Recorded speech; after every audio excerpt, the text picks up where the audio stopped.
મારું નામ પ્રેમચંદ વીરપાળ ખીમસિયા મોટા માંડાવાળા જામનગર ઓસવાળ કોલોની જૈન શ્વેતાંબર મૂર્તિ પૂજન સંઘ પરમ પૂજ્ય પન્યાશ્રી 7 વર્ષ પહેલા ઓસવાળ કોલોની અંદર ચોમાસું હતું ત્યારથી આ અબોલ જીવોને સાતા મળે એના માટે આપણે આ આંબેલનું 7 વર્ષથી અખંડ એવું આપણે આયોજન રાખેલ છે।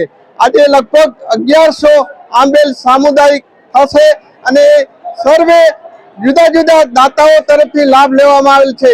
परम पूज्य पन्याश्री वज्रशंकर साहेब, आचार्य तपश्री मनमोहन सिंह साहेब, पन्यास आचार्य तपश्री हेमप्रभु सिंह महाराजनी प्रेरणाथी अखंड आ 7 वर्षथी अवृत आ ओसवाळ सेंटरनी अंदर सामुदायिक जामनगर आखाना समस्त संघना आ आंबेल अबोल जीवोने साता मळे एना माटे आपणे राखेल छे। आजे बकरीदने दिवसे કેટલાય जीवो कपासे एमनी साता मळे एना माटे आपणे आ आंबेल तप राखेल छे। एनी खूब खूब अपना गुरुदेव ने एने आनंद थाय ए ज आपणो ध्येय छे।